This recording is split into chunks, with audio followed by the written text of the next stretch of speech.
All right, now let's get to the fight for gun safety. As a state that has witnessed the horrors of the Sandy Hook massacre gets ready to pass a battery of gun control measures, but not everybody, including those who want greater gun control, are happy about this, Andrew. I think a lot of progress when you get into this, but still, there was not satisfaction, certainly on either side, on the polarized of this issue. Obviously, depending on your perspective, Rich, but certainly more movement in Hartford than we're getting in Washington on gun safety. After weeks of talks and negotiations, Hartford reportedly ready to pass its new gun laws tomorrow. Their bill includes universal background checks on all firearm sales, an expanded assault weapons ban, a ban on the sale of extended ammunition clips, specifically magazines holding 10 rounds or more. The bill would also require buyer certification beyond just handguns, now to cover buyers of rifles, shotguns, and even ammunition.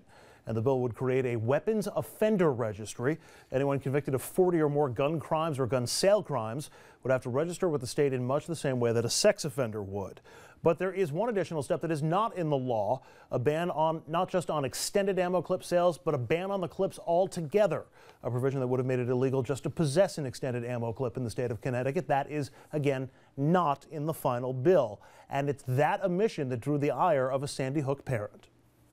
We specifically want an up or down vote on the banning of these large capacity magazines with no grandfathering clause. We ask ourselves every day, every minute, if those magazines had held 10 rounds, forcing the shooter to reload at least 6 more times, would our children be alive today?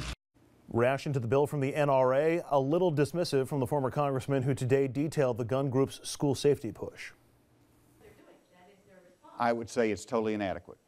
It doesn't stop violence in the schools, and so if you're going to protect children, you have to do something about school safety and enhancing our safety measures in schools. And for more, we're very pleased to be joined by Congressman Jim Himes, Democrat from Connecticut. Congressman, always good talking to you. How are you? I'm doing great, Richard. You? I'm doing all right. I'm curious your reaction, given what the Connecticut legislature has moved now as it relates in the aftermath of the tragedy, gun laws in Connecticut. Do you think they went far enough? Are you happy with the progress that both chambers made? You know, I think the legislation was a very solid piece of legislation. You know, was it perfect? Did everybody get everything they wanted? Of course not. But, you know, given the emotion and the intensity of this debate, I think that what the Connecticut legislature is teed up to do tomorrow is a very big step in the right direction. And look, frankly, you know, if we could get anywhere near that level of, you know, gun safety regulation at the federal level, I'd be particularly happy. But I think Connecticut is about to take a very big step in the right direction.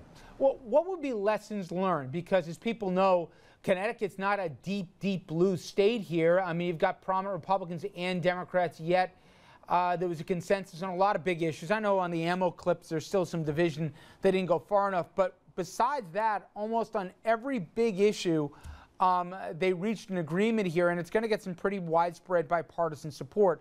So how can it work in Connecticut, but it can't work in Washington? Well, I think it's a real tribute to the leadership, frankly, of both parties in Hartford, that they very deliberately set about doing what has resulted now in a piece of bipartisan legislation. Now, you know, what the fact that that can happen in Connecticut, which of course was home to the Newtown tragedy, does not necessarily mean that there's some mechanism to make that happen in Washington. Everything is more polarized, more intense in Washington. You know, the members of the Senate and the House that oppose any sort of gun safety measure were not nearly as closely affected by the Newtown tragedy as those of us who are from Connecticut were affected. So I think, again, I would say it's held up as a model for those who are serious about gun safety and as a model for, you know, how to get things done in a bipartisan way. But I just think it's you know, it's going to be something that's going to be very, very difficult to replicate in Washington, D.C.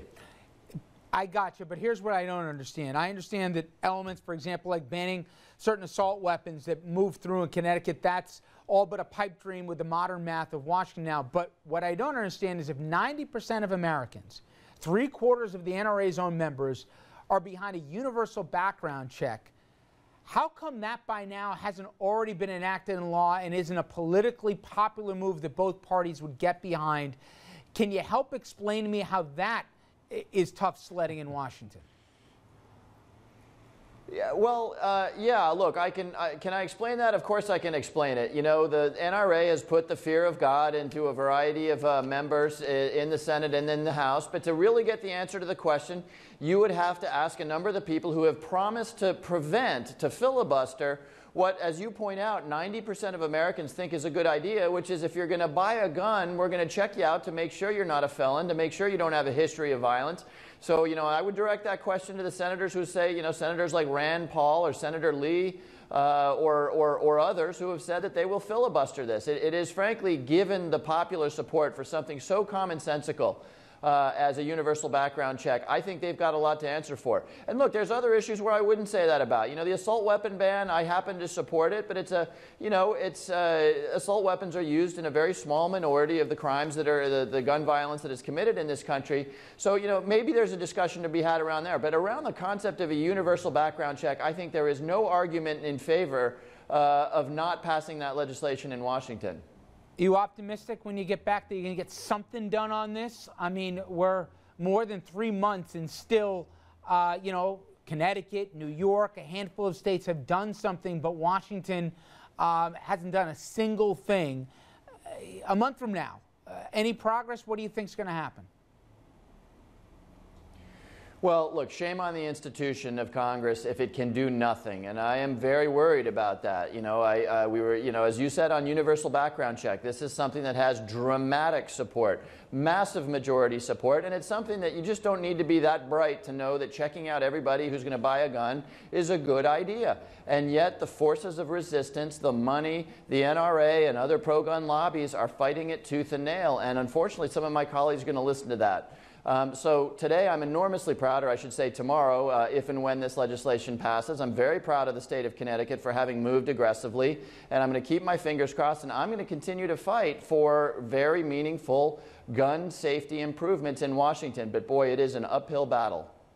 All right. Well, I wish you the best of luck. It sounds like you're going to need it. Congressman Himes, thank you as always. Thank you, Richard. Take care. All right, let's bring in the table real quick on this. In politics, to get 90% of the public to agree on anything is next to impossible. I don't think they can agree on what day it is. But if 90% of Americans want a universal background check, how politically isn't that a home run for both parties? I know, forget it. This blame, I've yelled at Harry Reid for not being able to get an up and down vote to even bring the assault weapons ban. I'm not even doing the hard part. I'm doing the easy thing. Just a background check.